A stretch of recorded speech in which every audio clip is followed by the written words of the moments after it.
Баршаңызға қайырлы күн, менің каналыма қош келдіңіздер. Қазіргі кездегі хит рецепттердің бірі ұйғыр самсасының жасалу жолымен бөлісетін боламын. Видеоны соңына дейін көріңіздер. Ең алдымен ұнымызды алдын ала електен өткізіп дайындап аламыз.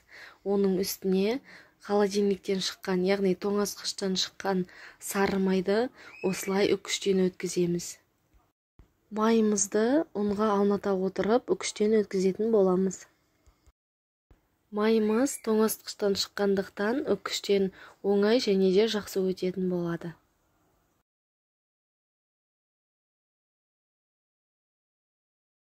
Майды үкіштен өткізіп болғаннан кейін, осылай видеодағыдай қамырымыз бен майымызды қолымыздың көмегімен араластырамыз, яғни біздің қамырымыз бірігуі қажет. Енді қамырымызға қосатын сұйықтықты дайындайтын боламыз. Мен ыдыстың ішіне алдын ала дайындап қойдым. Бұл жерде 2 жұмыртқаның сарыуызы және де 1 жұмыртқаны толықтай қостым. Енді оның үстіне қаймағымыз бен тұзымызды қосып, барлық қоспамызды біріккенше араластырамыз. Осымен біздің сұйықтығымыз дайын болды. Енді қамырымыздың ортасын ашып, барлығын құйып, жұмсақ қамыр илейтін боламыз.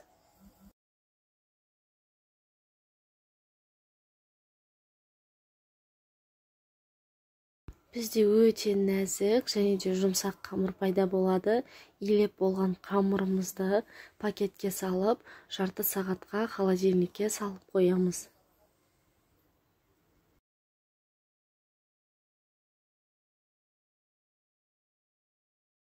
Жарты сағат өткеннен кейін қамырымызды ортасынан 2-ге бөліп, біреуін пакетке салып шетке алып қоятын боламыз, ал екіншісін жұқа етіп жаямыз.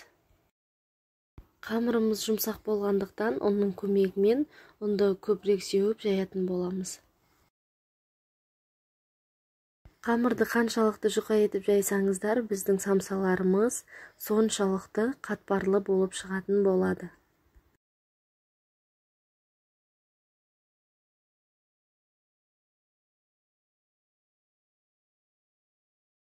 Міне, менің қамырым дайын болды. Енді алдын ала ерітілген сары майды барлық жеріне жеткізіп, жайып шығатын боламыз. Майымызды жағып болғаннан кейін осылай қамырымыздың шетінен бастап орайтын боламыз. Екінші қамырымызды да дәл осылай жайып аламыз. Дайын болған қамырымызды пакетке салып, тоңазытқышқа кем дегенде 2-3 сағатқа қалдыратын боламыз. Енді салмасын дайындайтын боламыз. Салмасына бізге тартылған ет және де пияз қажет болады. Пиязды майдалап турап аламыз. Пиязды өз қалауларыңызша қоссаңыздар болады. Мен 2 орташа пиязды пайдаландым. Пиязымызды турап дайындап алдық. Оны енді тартылған еттің үстіне қосамыз. Дәміне қарай тұз қосамыз. Мен 1 шай қасық қостым. Енді қалауларыңызша қара бұрыш, қызыл бұрыш қоссаңыздар болады. Және де самсаға арналған дәмдеуіштерді де пайдалансаңыздар болады. Аз ғана мөлшерде сұйық майды қосып, барлығын араластыратын боламыз. Осымен біздің салмамыз дайын. Енді қамырымызды тоңазытқыштан шығарып, бөліктерге бөлетін боламыз. Таразының көмегімен өлшеп алып, барлығын бірдей етіп бөлсеңіздер болады. Егер осы самсаны тапсырысқа жасайтын болсаңыздар, онда міндетті түрде таразыны пайдаланыңыздар. Мен үйге жасайтын болғандықтан осылай көз мөлшерімен кесіп алдым. Үлкендеу қылып немесе кіші етіп кессеңіздер де өз еркіңізде.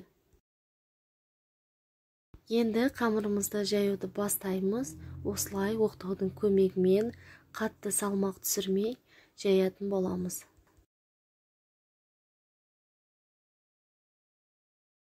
Жайып болғаннан кейін салмасын саламыз. Қамырымыздың шетін қатты қысып бекітеміз.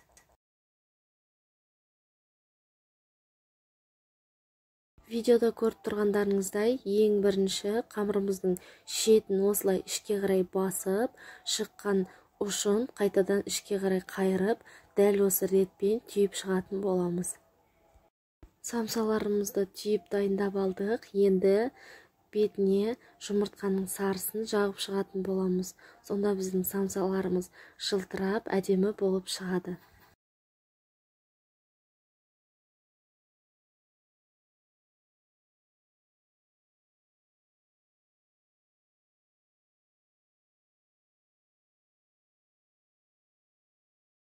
Бетіне қалауларыңызша күнжіт, түмен пайдалансаңыздар болады.